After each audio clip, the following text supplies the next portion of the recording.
recorded live. Good morning, afternoon, and good evening, wherever you may be across the nation or around the world. Once again, you are listening to the VMware Communities Roundtable Podcast. This is podcast number 614. My name is Eric Nielsen, and with me today, I have my regular co-host, Matt Lungeth. Today is Wednesday, July 20th, 2022. Matt, how are you doing today? Eric, I am well. It is warm and getting warmer here in central Pennsylvania, as it is in many parts of the world. We have a very special guest on today, VMware's Chief Marketing Officer, Laura Heisman. But before we get to Laura, my favorite question, sir. How are you? How are things out on the West Coast? And what is the color of the bay? You know, we are having beautiful, beautiful weather on the West Coast now. Silicon Valley, it is just 75 degrees, nice, cool breeze. It's breezy, nice, sunny, beautiful. So we're getting some great weather. And if I look out on the bay, which I did this morning out of my walk, it was a nice turquoise green, right? A little bit choppy because of the breeze, but it is absolutely beautiful. So I'm excited today because Laura's here. We'll get to Laura, but first we should probably do the news. Before we do the news, Corey Romero out in Utah. How you doing today? Hey, Eric, doing well. Utah weather, crazy as always, but 100 degrees. Let's see, last night on my walk at about 9:30, it was pouring rain and about 85. So nothing I can complain about. I absolutely love it. vExpert news. So I've got a couple things today. So VMware Explore call for blogs. So Schedule Builder is open, and we always do a call for blogs when Schedule Builder goes out. Keep an eye in your email. That'll be going out later today. Yesterday's vExpert briefing on monitoring Horizon using control-up recording is now under events and opportunities in the vExpert portal, as well as in your email. VMware Explorer US Blogger Pass results will be out this Friday. I do have a few extra passes that have not been allocated. If you are a blogger, an active blogger, please reach out to me. If you're interested in Blogger Pass, you can reach out to me at cromero@vmware.com. Also, VMware Explorer Europe Blogger Pass voting is being handled by the VMware Europe team. Myself and the team will keep you updated and posted on the results. And then tomorrow morning, 9 a.m. Pacific, we have a VMware multi-cloud briefing specifically for vExperts with Dave Wolpert.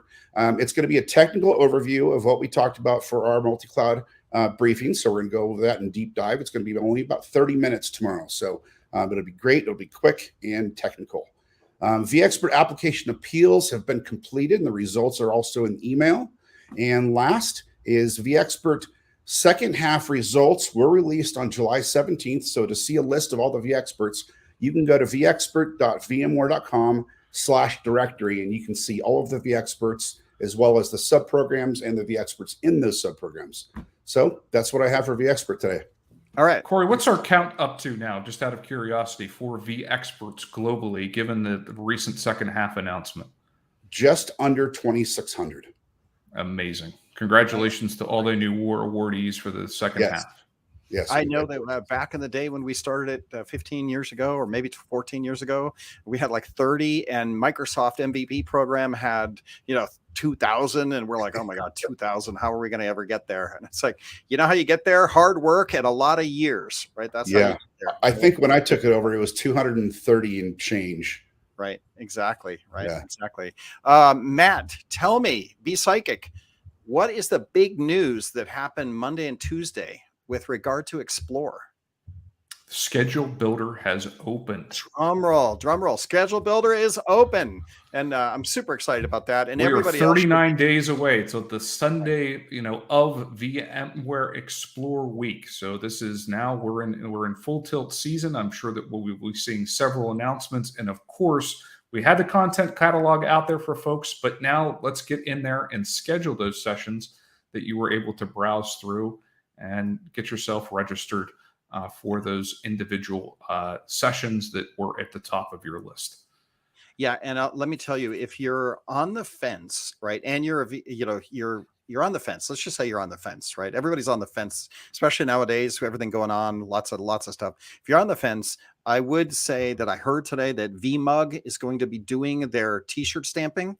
So remember how you could go to VMUG and get your custom t-shirt made, and that was like there's super long lines in 2019 when they did that. So They're going to do it again. It's going to be on the show floor in the expo hall. So excited about that. So if you want to come get your custom Explore t-shirt this time, this is the time to do it. Go do that. Also, we've got, I'll just do a shout out to myself before we get to Laura. One last news item. The code labs have been scheduled. You can go into now. We've got them running all 3 days. The Intel Nook Home Lab with smart sensors. So we're going to be giving away smart sensors. I ordered like several thousand smart sensors, so we'll have them there. If you come engage with us, you'll get a smart sensor. We're going to have Intel Nooks all set up, taken apart. So you'll learn how to do your home lab. And then Bill Roth, thank you, Bill Roth, has got Tanzu running on the Intel Nooks. So we will have his lab also is running, my lab first, his lab second, all day long, all 3 days. You'll learn how to get Tanzu running on a $110 Intel Nook. So no one that comes to VMworld should not have a reason to have Tanzu running at home, learning Kubernetes, learning that those YAML file edits. Absolutely. Going to be a lot of fun. And of course, everybody's heard, if you signed up, Corey didn't mention this, but the Intel Nook gift, we're not doing a XP Expert party this year. We're just doing the gift bag. We're giving everybody an Intel Nook if you're in the Expert program. We've actually been saving money for this for like at least a quarter to get that to happen. And we got NetApp to help sponsor it. So everybody that comes to VMworld that signed up will get an Intel Nook, and you can come by the labs and learn how to put Tanzu on it. So if you're a V expert, absolutely no reason, not even the $110 reason not to that. And if you're on the fence, go reg, come. I guarantee you we're going to have a lot of fun with that, with those labs and that program. And with that, I would say, let's get on with the show. So Laura Heisman, thanks for coming on the show. I think you're the only top executive we've ever had on the show by intention. People tell me I know Raghu, and I'm like, no, you have to be community.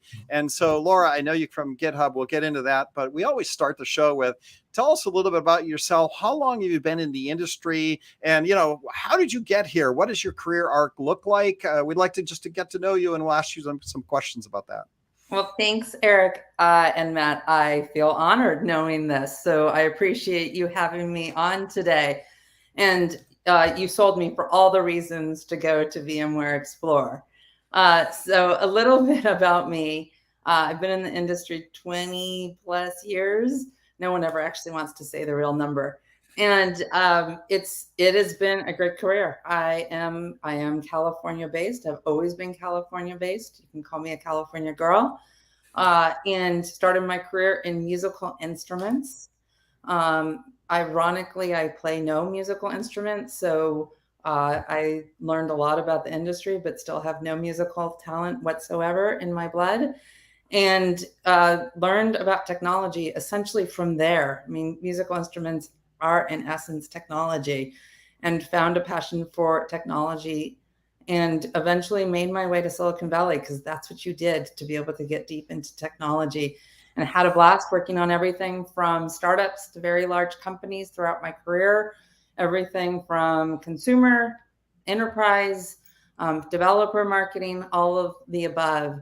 And it has been an incredible journey to see the highs and lows of the industry, right? We're talking again about what's going on right now with lots of chatter around what's the pandemic and recession and those things that are just world topics, and have weathered through it all, and supported teams and supported customers through it all, and had the great opportunity to be at GitHub before I joined VMware.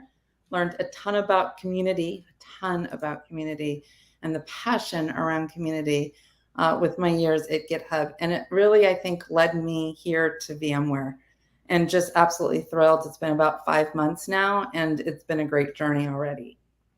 I got to say, there's a couple things in there that is interesting. Most of us, it's funny, when we talk to community members, when we have them on the show, when we listen to their career arcs, you would be surprised how many of them, I would say 40% of them, have a musical background, right? Really? There is something about guitarists and pianists and violinists and cellists and that ended up in tech, right? It is Matt, don't you agree with me? If they don't play a musical instrument themselves, they're heavily involved and have a passion for music across a wide range of spectrum. So they could be a DJ, they could be someone that loves to go see live performances. It seems like music is a commonality within the IT space. The other common one is that many don't end up finishing college because they ended up in a band or they ended up in some, place where they had really gotten into their music, but then kind of burned out on it and then found their way into tech. So it's also an interesting scenario where you see this kind of grassroots movement of tech enthusiasts that come up through the community, which is fun. So that sounds good. I got to do one more shout out, which is you also spent quite a bit of time at Citrix. I did. Right. I was at Citrix for almost 12 years. It was a great run while I was there. So you got an opportunity to compete and listen to all the marketing coming from VMware. What was your perspective from having to deal with VMware for all those years? Yeah, it's funny. I talk about the fact that I spent almost 12 years competing against VMware, and I'm a very competitive person. And there were things that VMware was doing at the time that were great moves for VMware and weren't great for Citrix. Yeah. And it was very eye-opening. But when I left Citrix, there was no way I could have come to VMware. Too much competitiveness in my blood to think, oh, I'm going to go to the other side, right? People call it going to the dark side, the other side, whatever it might be. Right. And so I did a complete change. I just left and I went into the developer community world, and it opened my eyes after that of what is the possibilities with everything VMware, everything that we're doing, have been excelling at, the things that I couldn't say when I was at Citrix because you didn't want to admit to them, to then join the company and say, oh yes, VMware has just risen above and has really excelled in so many areas, really making champions out of so many of our customers for so many years, and really differentiated from when I was at Citrix. And great years while I was there. Yeah. Or you had a little bit of overlap with Submit at the same time, right? I mean, Submit and I worked together years ago. And not just Submit. I mean, I can't tell you, like, my first day on the job, the number of emails or Slack messages or Teams messages that I got, because we use it all. And it was a welcome from Citrix, And it's great. It's great knowledge that people, great base, great culture that all also came to VMware. And so there is a lot of overlap with people that were just involved with Citrix, and so welcoming, even when I came on board, but just the knowledge base as well, the history of how the industry grew up. And I'm going to share with you this funny little story real quick. Back, 25 years ago, I was in a room with Diane and her husband as part of a PR agency I was at, working on a stealth company that was going to be going live that they had founded. And it was VMware. And I wasn't there very long, but I mean, my history with VMware goes back 25 years. That's awesome. That's awesome. Yeah, amazing. I started early at VMware, and I have that one story, which was, I didn't know Diane Green, but I work with Raghu. Raghu had hired me, and Raghu went, oh yeah, go get a projector over there at the office. And we were still a small company. And I walked over to what was the admin desk, and there was this woman standing next to the administrator desk for I don't know whose office, right? And she's just kind of slumped there, kind of standing around very nonchalantly. And I stood, and I didn't know who she was, so I didn't want to ask, like, could you get me a projector? I just kind of looked at her, and she looked at me. She goes, do you need something? And I went, I'm looking for a projector, but I don't. She goes, oh yeah, here. And she reaches down under the admin, gets it, and says, here, yeah, because we were small, all the rooms didn't have projector. And like, okay, I go and I have a meeting. 2 or 3 days later, me and Raghu are going to go sit in Diane Green's room to talk about Wikimedia and building a wiki for design patterns for VMware, blah, blah, blah. And me and Raghu go in, and Diane's going to come in, and in comes the frumpy, kind of like woman that I luckily didn't say, "Are you the admin? Get me a projector," right? Because it was her. So yeah, it's a long time ago, a lot of history there, and the industry always changes. So with that, let's talk a little bit. One of the cool things that I thought when I first met you, and why I think you're on this podcast, is that you did spend time at GitHub, and they are a giant community. That whole company is just a giant SaaS community of engineers. What did you learn there? And, how do you think you can bring some of that to benefit VMware?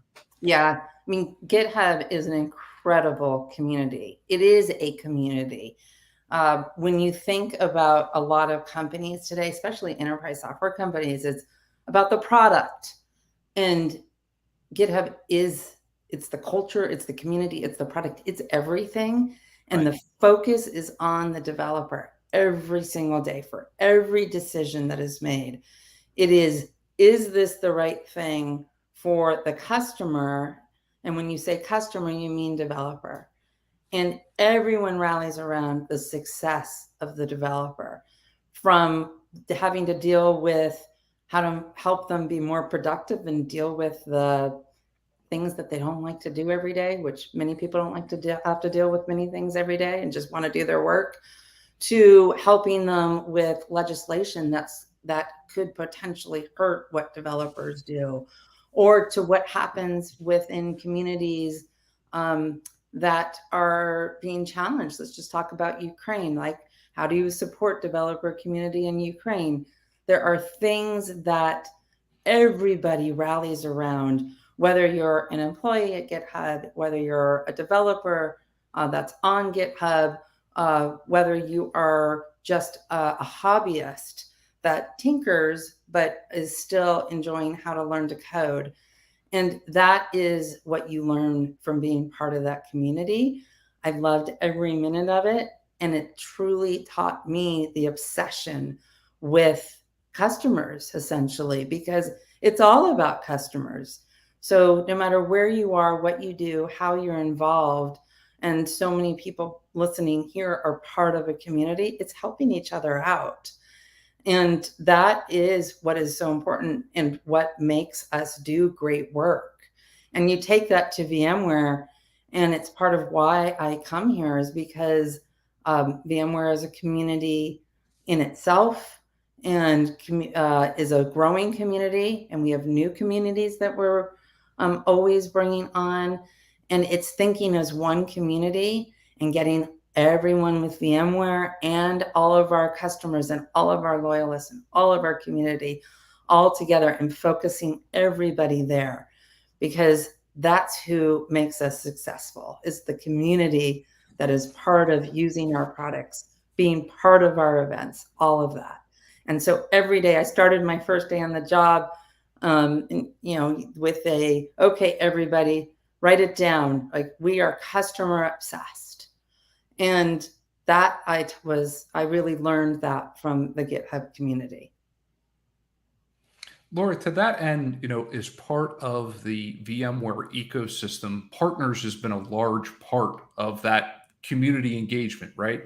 Not only through our direct model, but through the partners as well. And within the last few years, and especially as of late, SaaS and subscription services has been a push for VMware as a whole. How do you see partners fitting into that model and helping us to evolve our SaaS and subscription offerings? Yeah, let me start by saying, like, when I think about community, partner is absolutely part of our community. And you asked the question earlier about my days with Citrix. I learned there the importance of partner, and it's even more so at VMware. And as we go through this transformation, and we've been going through it for a number of years of moving to SaaS and subscription, our partners are key relevant to us. They're an extension of us. They may not have VMware on their business card, if those even exist anymore, but they're all a part of us. I love every conversation that I have with our partners. I learn so much. And they're going to help us with this pivot. They know it day in and day out because they're working with customers on what their challenges are or their opportunities are. And so what we learn from our partner community will only help us with this acceleration to SaaS and subscription, because that's where the market is going. And they'll learn from us as well, because our sales team is learning things every day. We're learning things every day. And so it's really a two-way street of being a team, which is what we do. And we're just going to continue to learn to help with the complexities of our customers and help them move forward with their own moves to SaaS and subscription.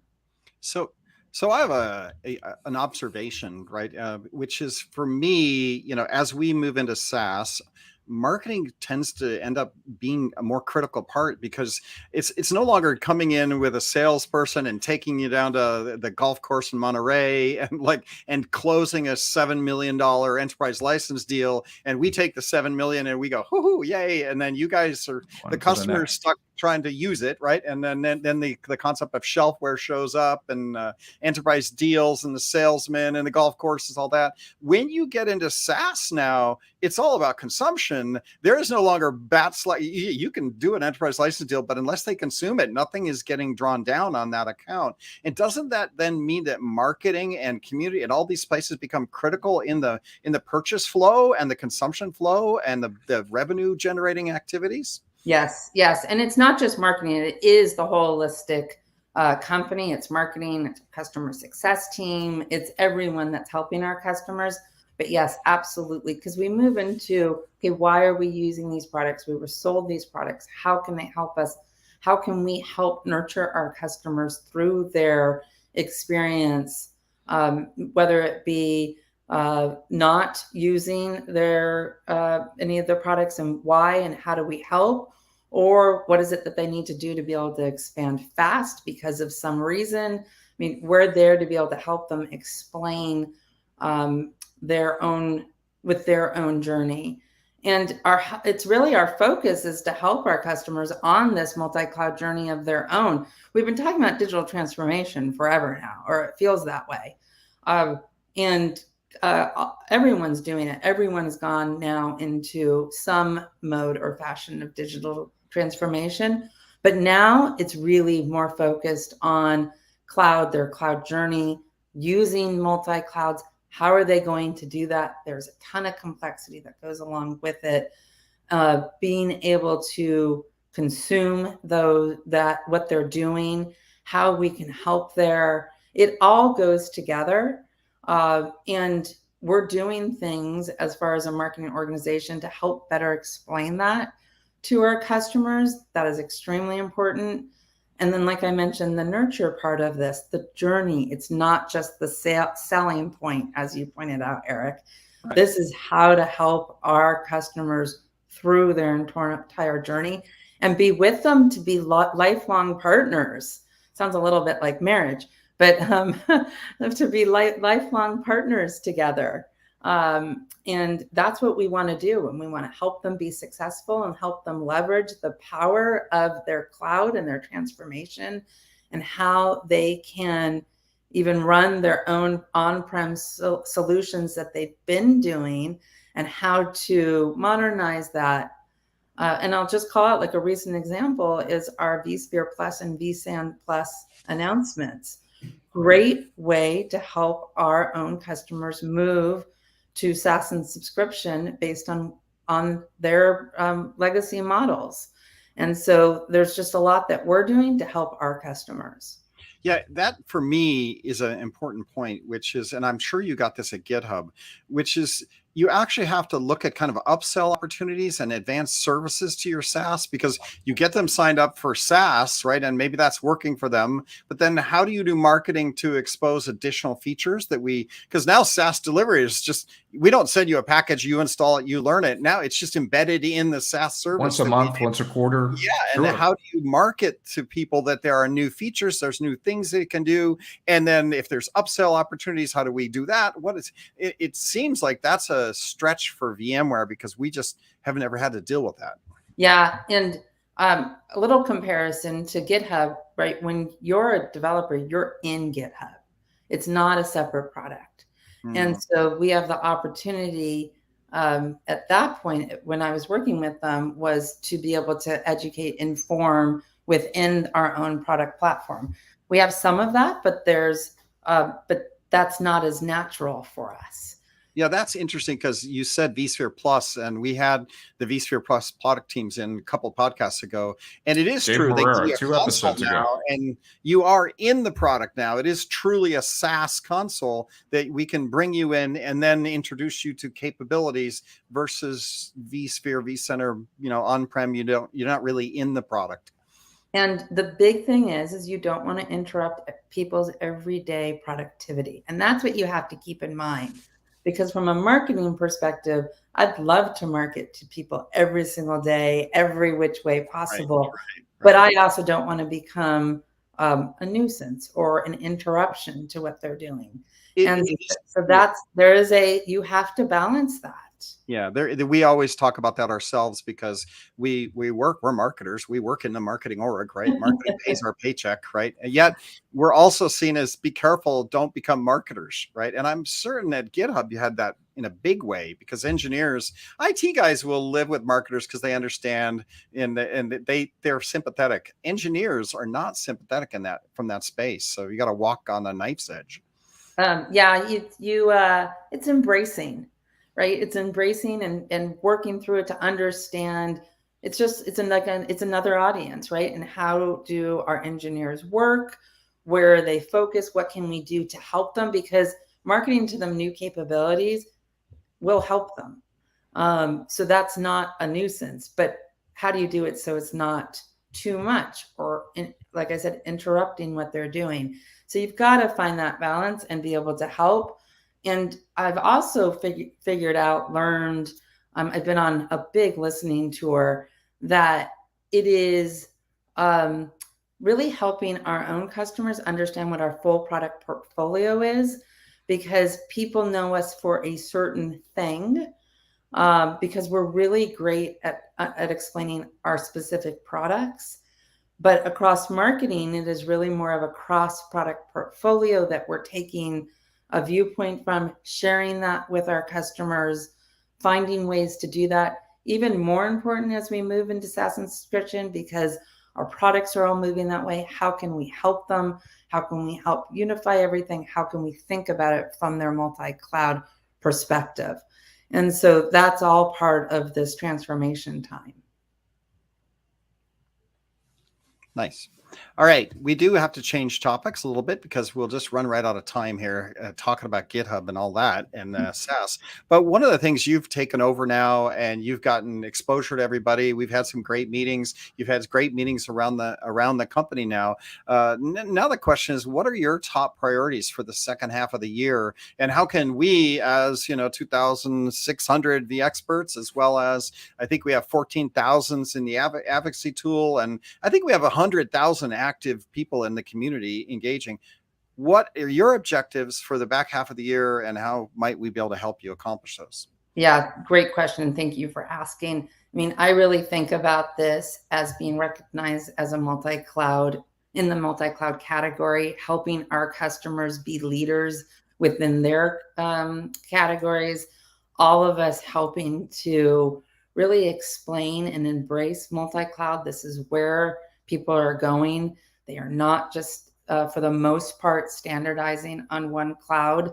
Yes, there's exceptions, but all the customers we're talking to, it is, I'd say, don't have a factual stat, but probably 99% of customers are using multiple clouds, helping to inform and educate about what are the complexities around multi-cloud, where does VMware help with that, and really helping to embrace our brand. The VMware brand is a loved brand, loved.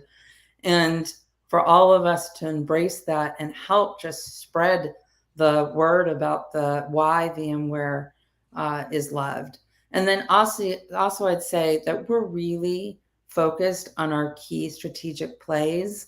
And we have areas that we're focused on there within modern apps and what we're doing with our evolving with the cloud and in our anywhere workplace. So there is a lot around where we're focused as an organization.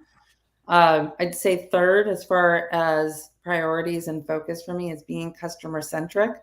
I think you've heard me talking about that for the last 20 minutes or so. That is extremely important. Have a customer view on everything, because that's who we're serving and helping to be successful. And then it's win together as one VMware, for all of us, for the team, for all of VMware, all winning together for the benefit of VMware. So those are really the big four priorities, the areas that I focus on with my own team when I talk with other teams about how we can be successful, how we intersect with each other as far as focusing.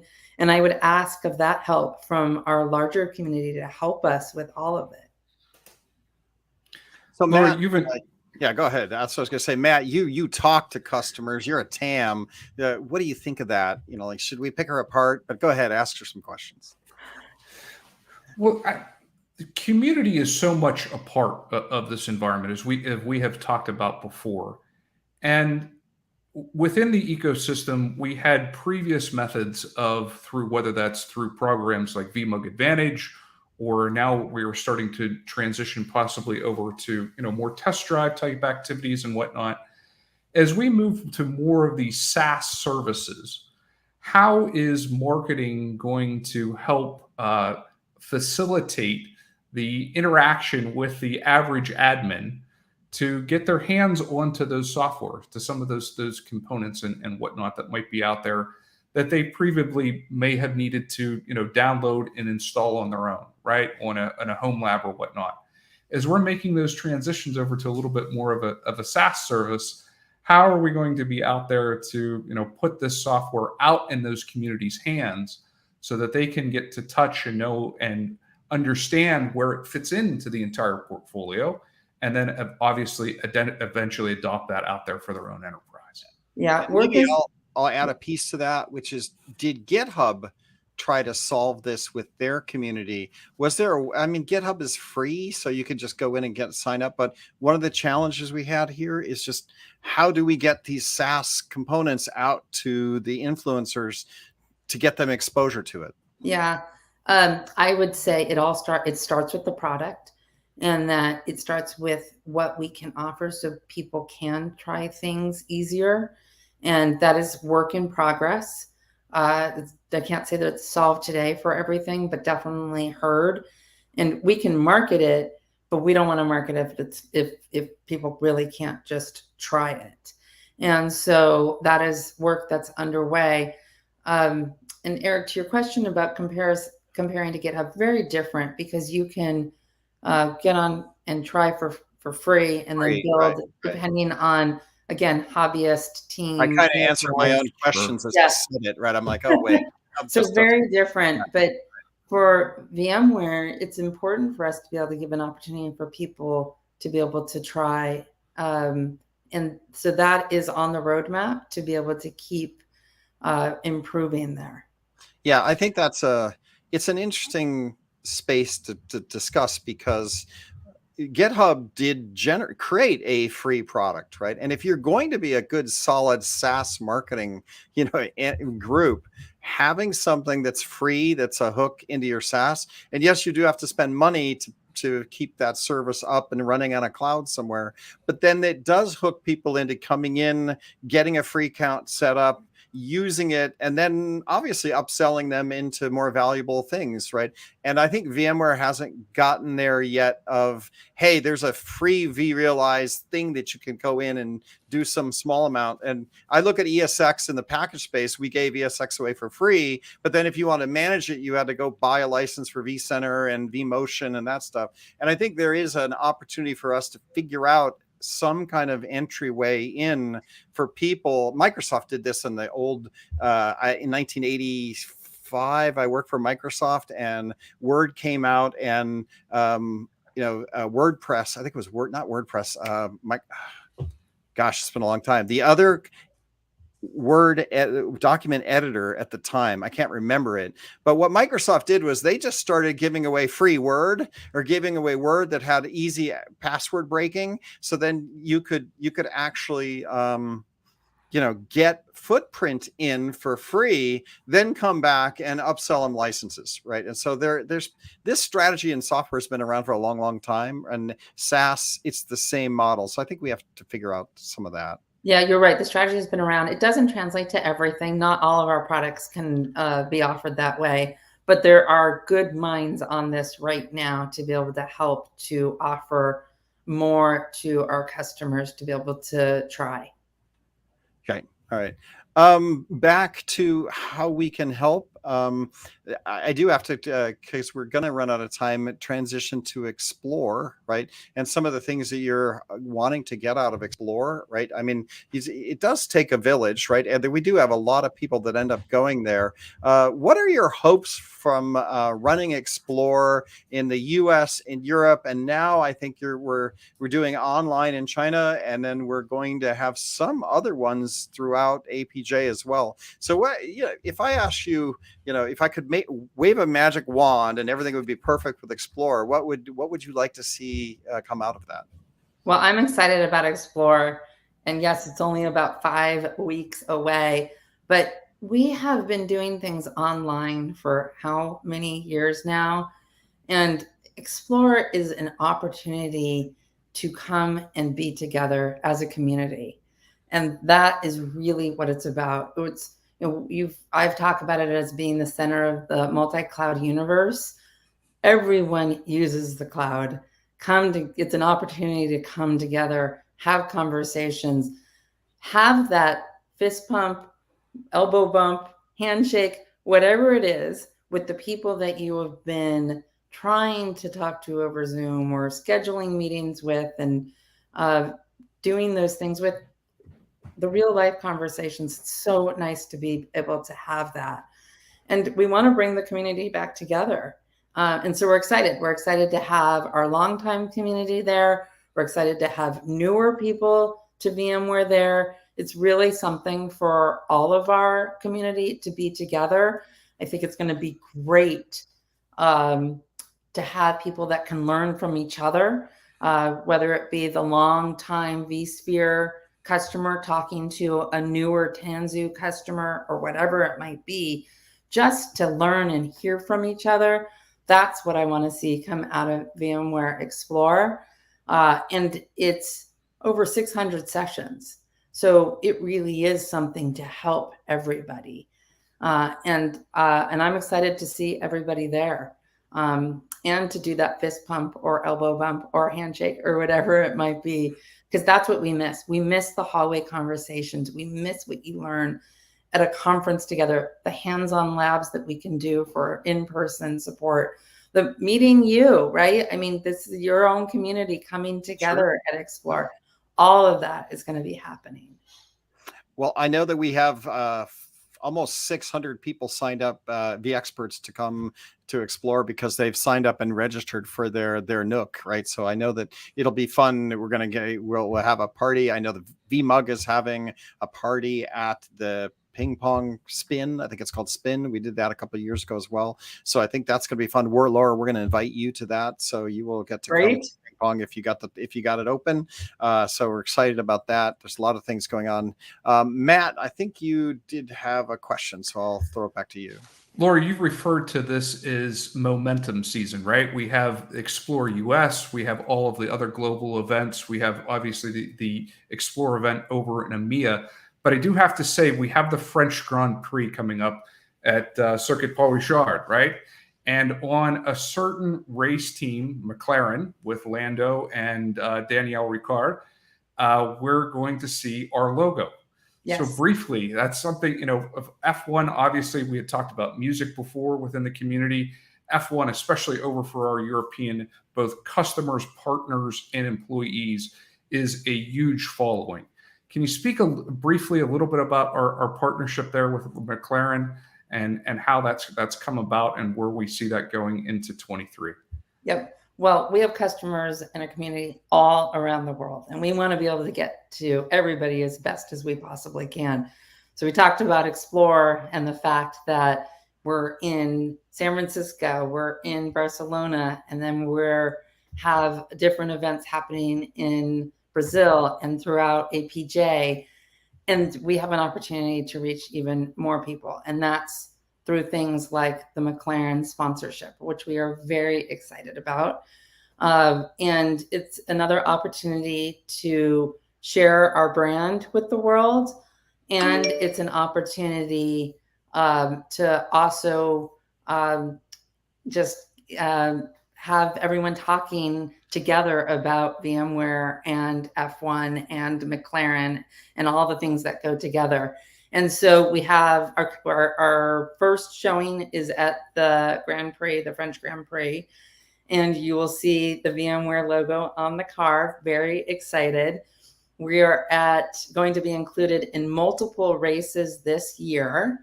And then in addition to that, maybe a couple surprises at VMware Explorer and a few other things to keep the momentum going.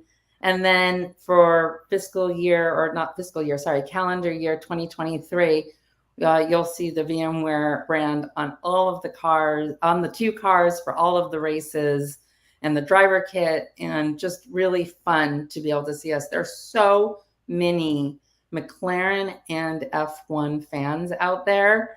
And if you haven't watched the Drive to Survive program on Netflix, boy, has that increased the knowledge and fans of everything F1 related. And so we're excited to be part of it. And McLaren's really a great partner to us, and fun to watch with really great racers. And we're excited what we have in store with them. Sounds like a wonderful partnership. I'm sure we all can't wait to see what comes out of it. Yes. So Matt, if I remember reading, and I don't know if you know this or if Laura knows this, but I believe they're going to be using some of our technology in their infrastructure, right, to, monitor cars and do whatever there's management, there's things that happen, telemetry, whatever. And I think they're virtualizing all that using, our, vSphere common stack, which is kind of cool as well. So to Laura's point, that the amount of technology that goes into the entire F1 development, from the initial build process, testing, during the racing, qualifying, is bar none in the sports world, in my opinion.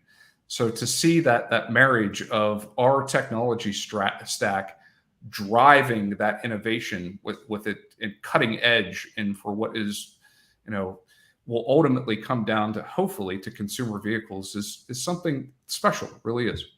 And McLaren's investment with us, it's just kicked off as far as their technology that they are investing with us. They are a true believer in using our technology. This is essentially every logo that you see on the McLaren car. McLaren is using that technology. They are buying that technology. This is really important for them and helping them.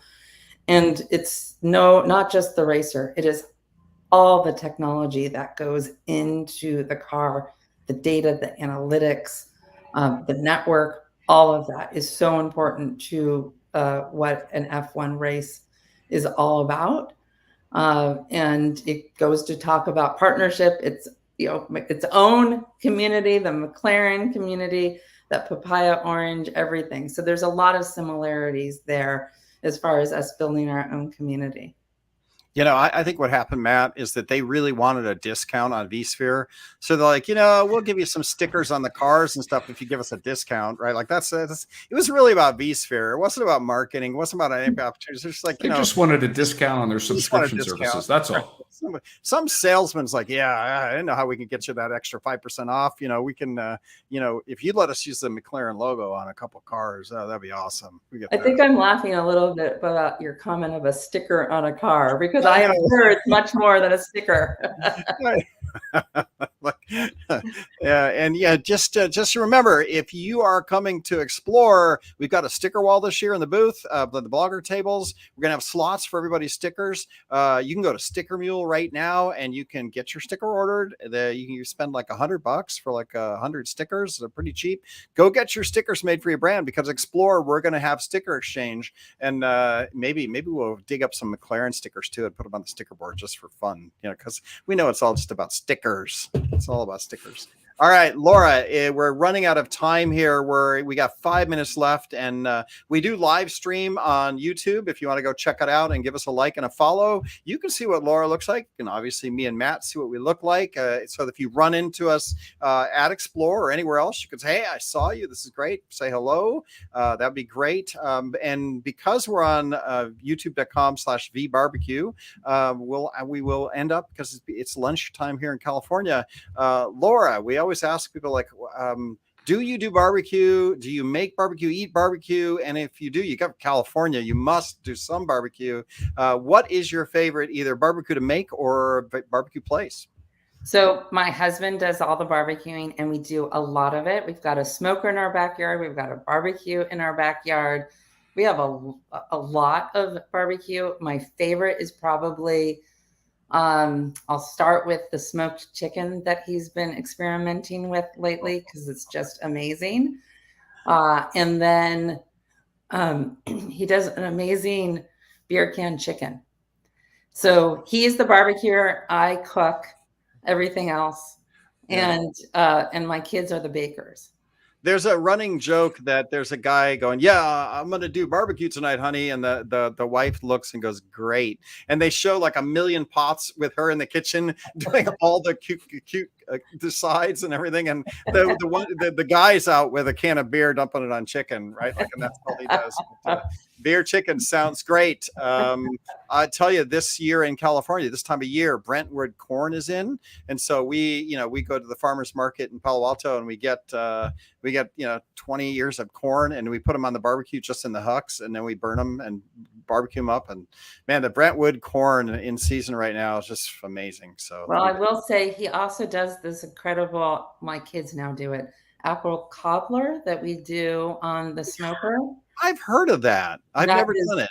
And then also we just did peaches with a blueberry or boysenberry sauce on top of it. So we get a lot of use out of both our smoker and our barbecue. That's awesome. Matt, what do you got for us? Any gas grilling out there in Pennsylvania? Oh, you mean my outdoor oven? Yes, one of the things that we did over the past weekend was zucchini. So zucchini slices that were just with a little bit of olive oil, salt, and pepper right onto hot grill grates. Absolutely fantastic as a little bit of appetizer. And then we did shrimp and salmon. The salmon was on wood planks, so a little bit of that cedar wood plank. And then the shrimp was just a simple brine, and absolutely fantastic. Nice. Very nice. Matt, I'll let you close out with Laura. You can do the standard questions to end the show. Laura, if a community member would want to follow along with the things that we always ask out there on the social media facets to see, announcements, your career development, or anything that's going on from the marketing organization within VMware, are you out there on socials, and would you mind sharing that with our community as a whole? I am. You can find me on Twitter at Laura Heisman, and I'm on LinkedIn as well. So very easy to find me. I have a great pride in that Heisman last name of mine. So right. You can find me out there. All right. At Laura Heisman, LauraHeisman. Go give her a follow, and I'm sure she'll follow you back. That's awesome. Cool. Thank you, Laura. We really appreciate you taking the time out of what I'm sure is a very busy VMware Explorer and Momentum season to spend an hour with us this afternoon. I appreciate you having me. Thank you so much, Matt and Eric. Thank you. That was awesome. Okay, guys, we'll be back again next week, as always, every Wednesday, 12 to 1. Until then, everybody get some good barbecue and have a great rest of your week.